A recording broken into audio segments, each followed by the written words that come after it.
अनि बुच्चे कता गयो छिटो आइज भनेको ढिलो भइसक्यो आउँदै आउँदैन त बुच्चे अनि के छ ढिलो गरेको त अम्म अनि कतिखेर जान्छस् जान्छु अब त्यहाँ गएर के भन्छस् त राम्रो छ भन्छु जे भन्नुहुन्छ राम्ररी सुन्नु नि जे पनि भन्नुहुन्छ राम्रै भयो ठिकै भयो भन्नु बुझिस् त यहाँ नआसु नगर त हात निकाल मुखदेखि सिधा भयो सिधा भएर जा अब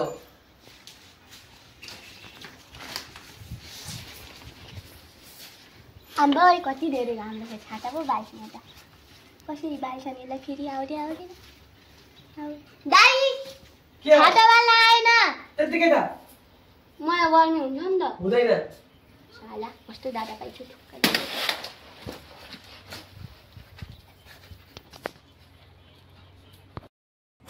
एक गर्नु म त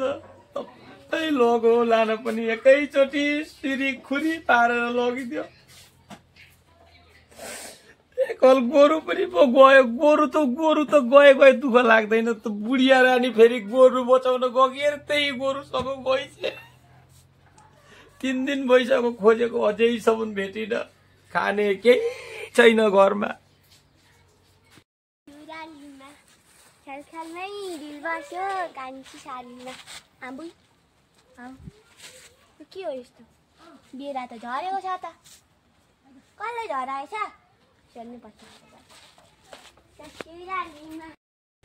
यस्तो यो उलाउका बेलामा कसले पो धार ऋण पनि दिन्छ नमस्ते लु बस्नु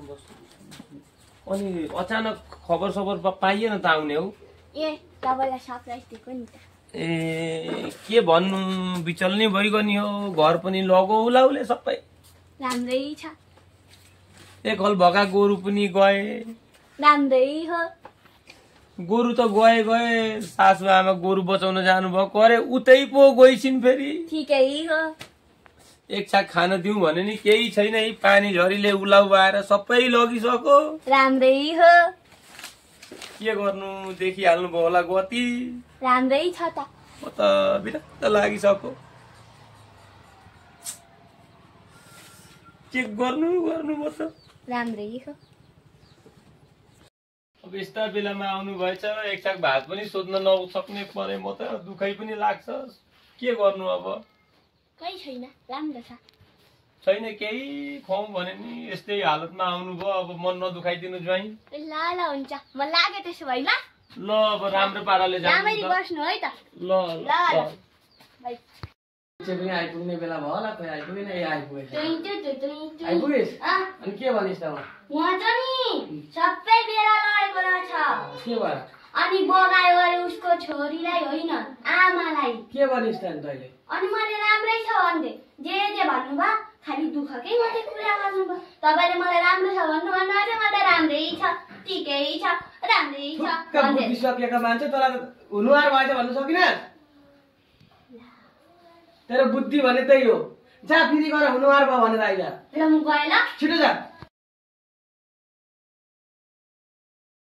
बल्ल श्री सम्पत्ति भागीसागी गरेर यतिको जोडियो है अब चाहिँ राम्रै हुँदैछ घरसर पनि बनाइयो यतिको अब चाहिँ दुःख पाइँदैन कि त भोक पनि लाग्यो दुध चताउनु पर्ने खोइ तताएर यसो उल्टाले खोइ आगो पनि बोल्दैन दाउरा छैन म त अब यतिको ठिकै हो घर बनाइयो ल भगवानका कृपाले यसो शिर उठाएर हिँड्ने भयो है अब चाहिँ ए लु नमस्ते लु ज्वाइँका भाइ पनि ज्वाइँ पर्नुहुन्छ बस्नु ठिक्क बेलामा आइपुग्नु भएछ अहिले चाहिँ एक दुईवटा गाई गोरु जोडियो बाख्रो पाठो एक दुईवटा ल्याए ज्वाइँ घर पनि अब यतिको चाहिँ पारियो ओत लाउने त बनाइयो अब यी दुध भर्खरै अब चताउनु लागेको अनि अरू के छ त होइन यो उँधो पकाएर उँधो खोज्ने मान्छे के हो यस्तो जे पनि उँभो उँधो तेरा बाप यहाँ छोड़कर गया था कि तेरी माँ